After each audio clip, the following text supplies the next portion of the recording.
अरे बापरे! एवढा पसारा बघून तर तुम्हालाही टेन्शन आलं असेल ना? जसं की मलाही खूप टेन्शन आलं होतं. खूप पसारा झाला होता आज घरामध्ये.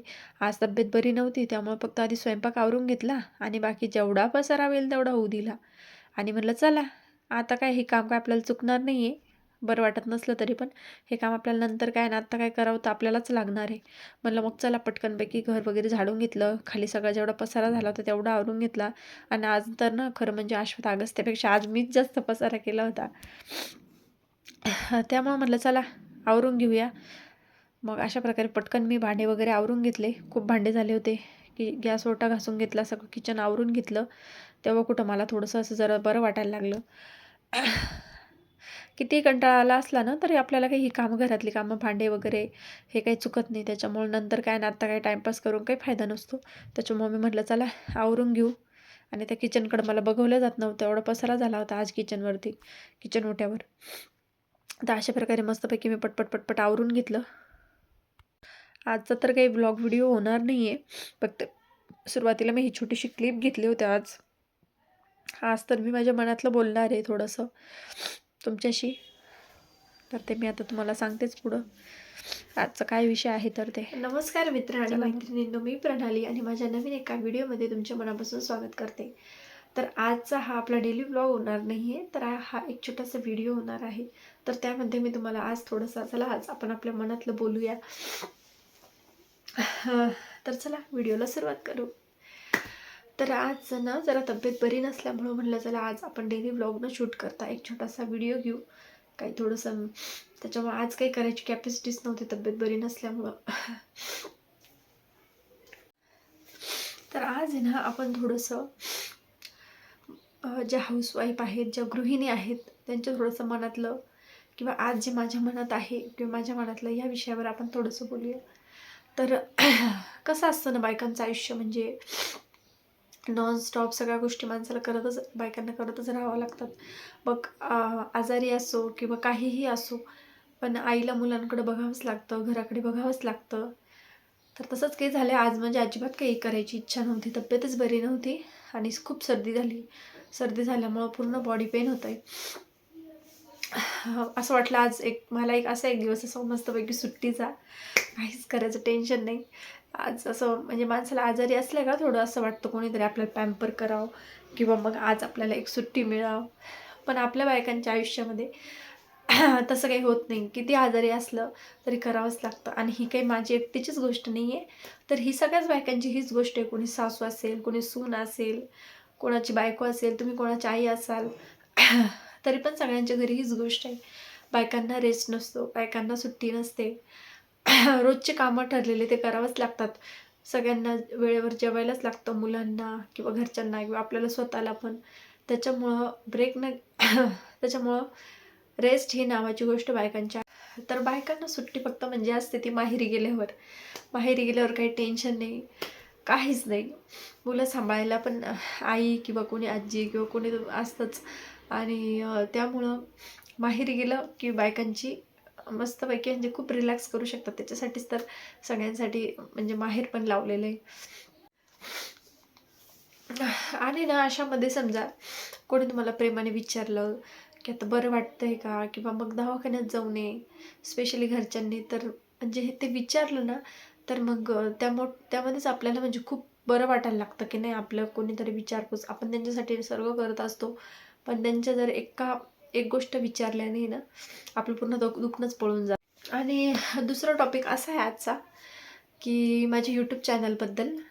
तर तुम्ही माझ्या म्हणजे चॅनलला येऊन बघताय किंवा माझी व्हिडिओ बघताय त्यापासून तुमच्या सर्वांचे मी मनःपूर्वक आभार मानते.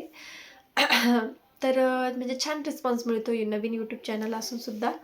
आणि म्हणजे आपण कसं असतं ना, आपण मन मोकळे बोलत नाही. आपण आपल्या मनामध्ये काहीतरी अजप्शन करून घेतो, आपल्या मनाचंच हे करून घेतो की अरे हे मी करते, मला कोण काय म्हणाल, मला कोण काय जज करल, हे सगळं आपलं मनाचंच आपण ठरवून घेत असतो. आपण म्हणजे असं बोलत नाही. दोन प्रकारचे लोक असतात जे आहेत ना की म्हणजे लोक काय म्हणताय किंवा कोण काय म्हणतं याचं काही फरकच पडत नाही.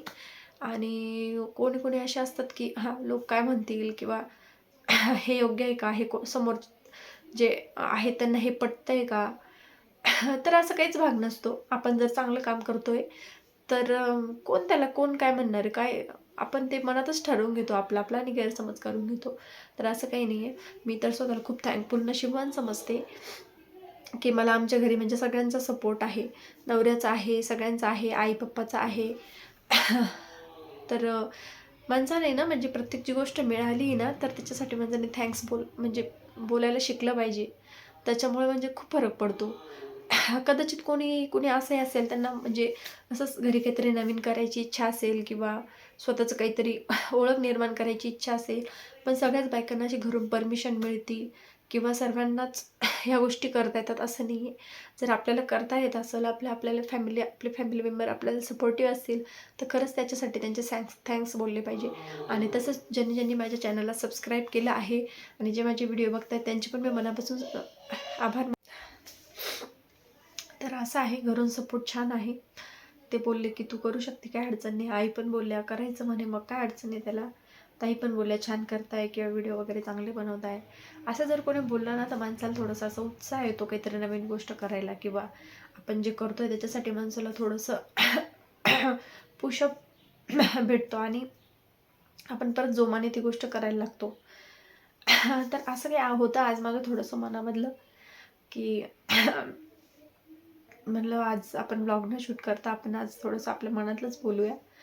तर मी तुमच्या सर्वांना खूप थँक्स म्हणते की तुम्ही जो मला सपोर्ट करताय त्याच्यासाठी. आणि कसं आहे माहिती का, आणि कोणाला जज करायच्या आधीही ना प्रत्येकाच्या लाईफमध्ये वेगळे प्रॉब्लेम्स असतात किंवा प्रत्येकाचं आयुष्य वेगळं असतं किंवा प्रत्येकाची वेगळी बाउंड्री ठरलेली असते. तर प्रत्येकाचे असे वेगळे गोल असतात. आणि जर कधी समजा एखाद्याला काहीतरी करायची इच्छा आहे, तर लोकं काय म्हणताय, कोण काय म्हणतं हे नाही मॅटर करत. तुम्हाला जे करायचं आहे तुम्ही ते केलंच पाहिजे आणि त्याच्यासाठी तुम्ही पूर्ण तुमचे 100% दिले. आणि हो, एक असं जर समजा कोणीतरी काहीतरी करते, कोणीच कोणती गोष्ट विनाकारण करत नाही. एकतर त्याच्या मागे त्यांचं गोल असतं. काहीतरी कारण असतं त्याच्यामुळं. कोणी एखादी गोष्ट आवड म्हणून करतं, तर कोणी एखादी गोष्ट दुसरा काही ऑप्शन नाही आहे किंवा दुसरं काही करता येत नाही. आवड प्लस दुसरा काही ऑप्शन नसल्यामुळं एखादा आपला रूट सेट करतं. तर माझं म्हणणं असं आहे की आपण आपल्या मनाचंच ऐकावं. जे आपल्याला करायचं ते आपण करावं. त्यात जर फॅमिली सपोर्ट असेल, सगळेजण सपोर्ट करणार, मग तर काही विषयच नाही. मग तर तुम्ही थांबायलाच नाही पाहिजे. मग तर तुम्ही ती गोष्ट नक्कीच करायला पाहिजे. तर असा आजचा छोटासा व्हिडिओ होता. थोडंसं मनामधल्या भावना व्यक्त करायच्या होत्या. तर अशा प्रकारे तुम्हाला जर माझा छोटासा व्हिडिओ आवडला असेल तर व्हिडिओला लाईक करा, शेअर करा आणि सबस्क्राईब करा. Thanks for watching this video. Bye.